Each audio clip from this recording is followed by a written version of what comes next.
ইসলামের উপরে প্রতিষ্ঠিত হওয়ার জন্য এখান থেকে পরামর্শ দেওয়া হয়। যে আমরা আম মানুষ কিছু জানি না, তারপরে আমাদের আসলে আমরা কি শিখতে পারি, এটা শিকার জায়গা। এখানে আসলে ইমান ও আমলের মেহনত সম্পর্কে আলোচনা হয়, এতে আমাদের ইমান ও আমল বৃদ্ধি পায়। জি আলহামদুলিল্লাহ, বিশ্ব ইজতেমা আল্লাহ তাআলার দরবারে কবুল হোক, এটাই আমাদের কাম্য বাক্য। সারা বিশ্বের সকল মুসলমান নরনারী যেন এই বিশ্ব ইজতেমার উপলক্ষ করিয়া আল্লাহ তাআলা সকলের মধ্যে শান্তি এবং সুখ যেন বিরাজ করতে পারে। আমাদের মুরব্বী তারা এই কথাই বলতেছেন।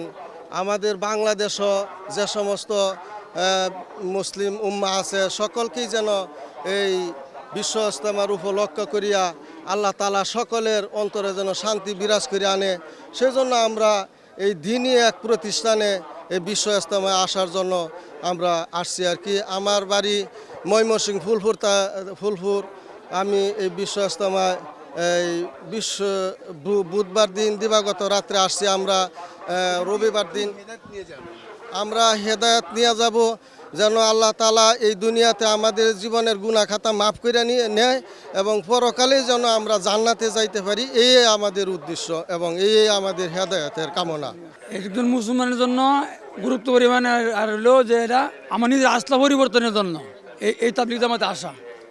এই তাবলিগ জামাত হলো যে আমরা আম মানুষ কিছু জানি না, তাবলিগ জামাতে আসলে আমরা কি শিখতে পারি, এটা শিকার জায়গা, শিকার রাস্তা, দিনের রাস্তা।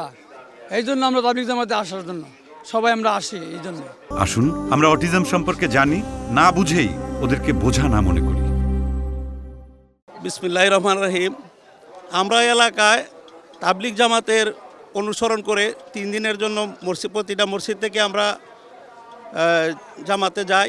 এলাকার মসজিদে বিভিন্ন আলোচনা হয়, এগুলি শুনে এখানে বার্ষিকভাবে ডাকা হয়। এখান থেকে 1 চিল্লা 3 চিল্লার জন্য এখান থেকে পাঠানো হয়।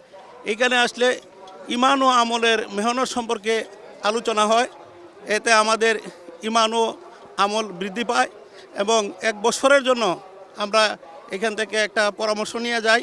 সেই পরামর্শ নিয়ে আমরা এলাকায়ও যে আমরা কাজ করি, মানুষকে 3 দিনের জন্য জামাতে যাওয়ার জন্য এবং ইমান আমলের জন্য আমরা মসজিদে তালিম করি। 5 কাজের জন্য পরামর্শ দেওয়া হয়। আমরা যে এলাকায় যে সেই 5 কাজগুলি আমরা করি, এখান থেকেও আমাদেরকে শিক্ষা দেওয়া হয়, তা নিয়েই আমরা চিল্লায় যাই।